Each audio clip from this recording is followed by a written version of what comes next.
I'm not really sure. They didn't really fill me in about you guys doing the whole YouTube thing. I'm not sure that's that could be a scary thing for me. So, I don't want to be one of those, crazy videos that people laugh at. So, even if I'm really bad, make me feel better. So I'll be funny. Actually, is to give you a different perspective on this thing we call networking. People kind of look at me in Austin as kind of the sort of an expert in networking, and I'll let you in on a little secret. I hate networking. Don't put that on YouTube. What I'm going to put you guys through here in just a little while. So you're going to have a completely different perspective, and then you're going to be able to put it into practice. So don't run. We've already locked the doors. There's no way. There's no getting out. So, and that's why we got you alcohol beforehand. So it's like, Ripple, yeah, that's all right. Yeah, whatever that guy's saying. And the reality is a lot of the people that come in contact with are there for a very specific reason. It just takes a little bit of time for you to kind of dig through that reason and figure out what it is. So what I'm going to ask you to do tonight is depart from what you're accustomed to. That traditional networking, that you're accustomed to saying, so what do you do? And then kind of posturing and saying, here's what I do. We're going to ask you to do something a little different. What I ended up finding when I got into business for myself was that most of my best business connections came from people I might have met at a Starbucks or people that I might have met at an event, but I didn't talk to them specifically about what they did. And quite honestly, I steered the conversation in a different direction than what I did. Networking doesn't have to be painful. It just needs to be done right. Okay? Can I get an amen on that? Amen. God, that was good. That'll be on YouTube. All right. So, all right, good. She seconds that. She loves Ty Murray, too. So stop networking.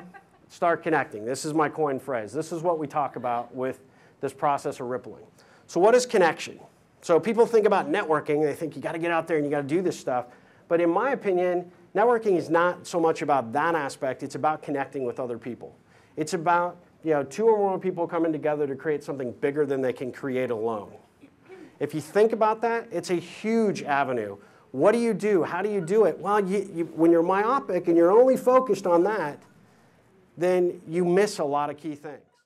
You guys are all in very similar industries. Probably some of you consider one another competitors. But I want you to change that thought process because a lot of you, there's a rising tide helps all boats. And an opportunity for you to connect with somebody who you might not know real well, or maybe you do know, but you don't know enough about them. All comes down to your ability to have an effective strategy and ask questions and find out what those connection points are.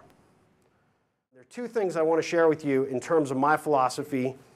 This is actually one of my favorite quotes. It's my mantra. Jennifer's heard this 1,000 times. People are an unbelievable treasure chest of opportunity. If you just take the time to pick the lock, lift that lid, and look at what's inside. My other thing is, and I don't know who said this, but it's something that I incorporate in all of my trainings, all the things that I do. People don't remember what you said. People seldom remember what you did. And people always remember how you made them feel. I was watching the other night, one of my favorite movies of all time is a movie called Patch Adams. Everybody seen Patch Adams? Oh, yeah.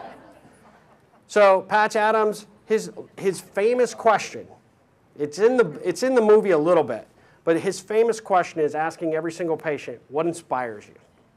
Imagine taking a different approach to connecting with people that you meet in life and asking them that question as opposed to defaulting to the sucker's choice, which is, yeah, so what do you do? The one thing I like to leave with every audience is I have a tagline that I leave on all my emails, on all the approaches, because it's ultimately sort of my calling card, is it's ripple on. So at the count of 3, 1, 2, 3, I'd like everybody to say ripple on. 1, 2, 3. Ripple on. Thank you very much.